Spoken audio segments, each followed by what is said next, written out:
So, tapos na yung 9 days na bakasyon natin. Ngayon yung balik ko sa work. Nakauwi na pala ako.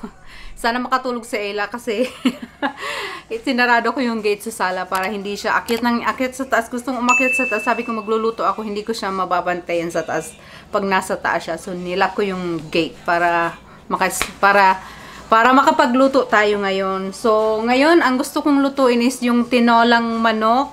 Meron ako ditong cookbook para sa Instapot. Dahil nanay na tayo, syempre gusto ko pag nagluluto ako, mabilis ang luto lang. So, ito, meron ako ditong libro yung para sa Instapot.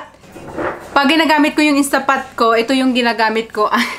Pag ginagamit ko yung Instapot ko, ito yung sinusunod kong recipe. Kasi nga, pag nanay na tayo, lalo na pag dating natin sa work, pagod, parang gusto kong magluto yung mabilisan luto lang na hindi na ako magantay ng pagkatagal-tagal.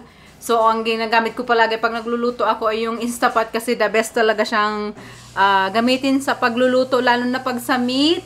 Sobrang lambot ng meat pag ginamit niyo yung Instapot. So, lifesaver ko talaga to sa kusina pagdating sa pagluluto kasi any type na meat, lutuin mo siya ng 15 minutes or 10 minutes, sobrang lambot ng karne. So, gagawa tayo ngayon ng tinola. So, yun yung ulam namin ngayon na Ella, tinola. So, meron naman ditong instruction para sa Instapot. Gustong-gusto ko itong binili ni Dana, binigay sa akin na cookbook para sa Instapot. The best. So, ito yung gagamitin kong chicken wings. At dahil wala akong fresh garlic, ito yung gagamitin kong garlic. Meron tayong onion.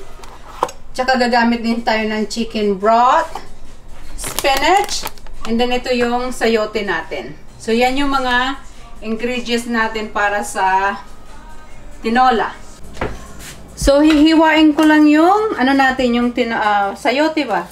I-slice ko lang siya ng, yung hindi naman masyadong kaliit, yung parang mga ganitong size lang. Okay na yan. Excited ako, masarap to. Matagal na rin ako hindi nakapag, sabaw ba? Tinola. So, try natin. Ang palagi kong niluluto, kung hindi sinigang, adobo. So, sobrang tagal na akong hindi nakapagluto ng tinola. So, excited ako dito sa tinola natin. Para si Ella makakain din ng may sabaw.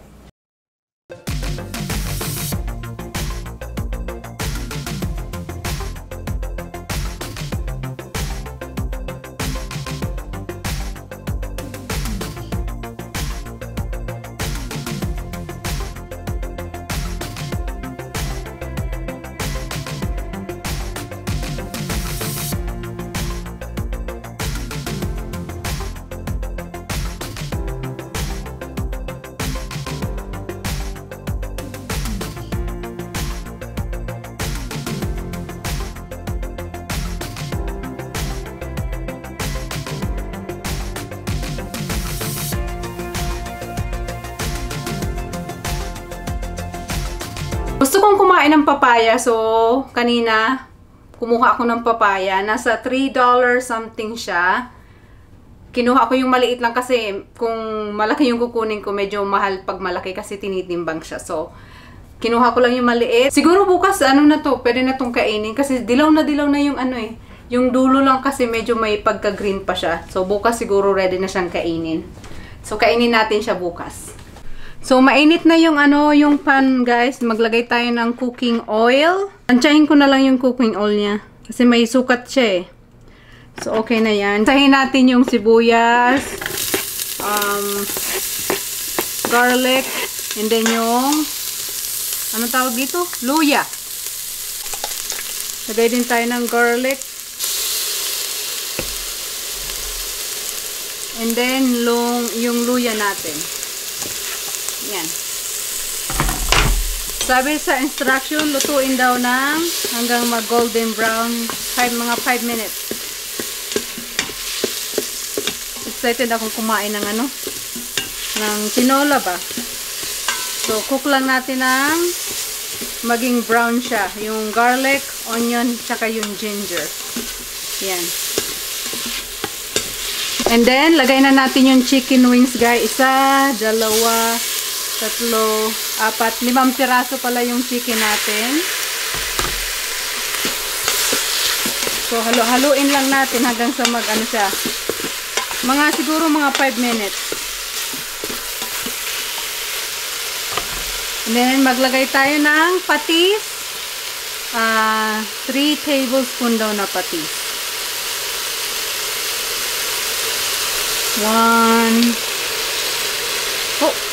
2, 3. Yan. And then, halo-halo lang. Sarap ng amoy ng patis. So, lutuin lang natin siya ng mga 5 minuto. Yung chicken. Yan, okay na yung chicken natin. Magdagdag tayo ng 2 cups of chicken broth.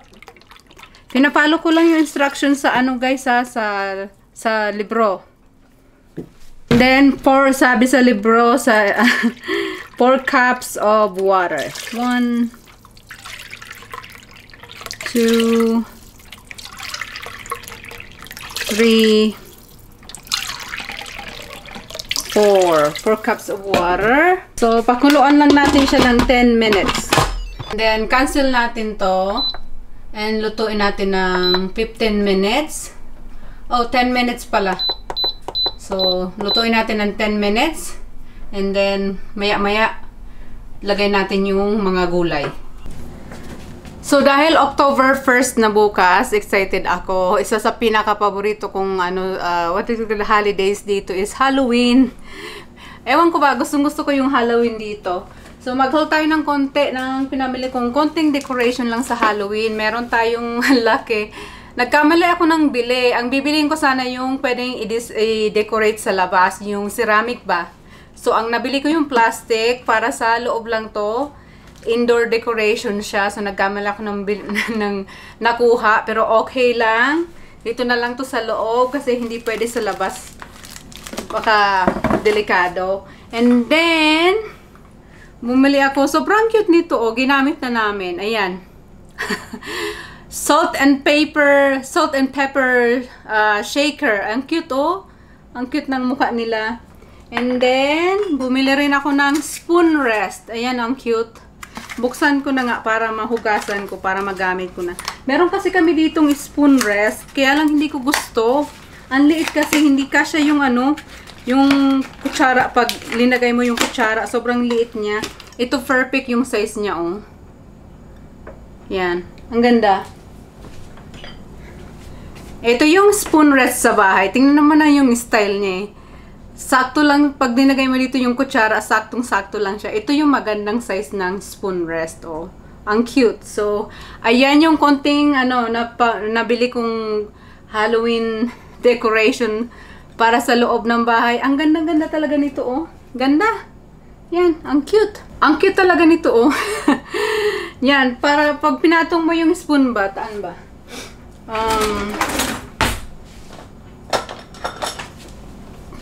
Di ba, for example, pag nagluluto ka, gagamitin mo yung spoon. So, ipapatong mo siya dito para hindi madumihan yung counter ba. So, ayan. Kaya tinawag siyang spoon rest. Gusto ko yung laki niya kasi talagang saktong-sakto yung mga kutsara.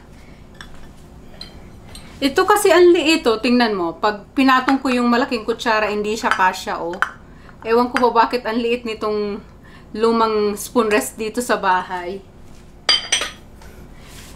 Pero ito talaga sakto. Saktong-sakto yung size niya. So, ang ganda nito. Hugasan ko to para ito na lang yung gamitin naming spoon rest. Kasi ang liit naman ng isa na yun. Sobrang liit ito. Ganda ng size. Ayan. Nilagay ko na pala yung sayote. Ayan guys. Tapos, lutuin lang natin siya yung gulay ng 10 minutes. After 10 minutes, ilagay naman natin yung yung spinach.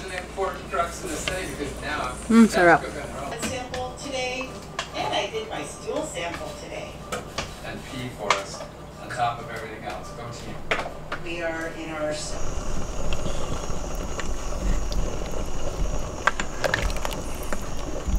This is the OG. First chicken house I'll be able to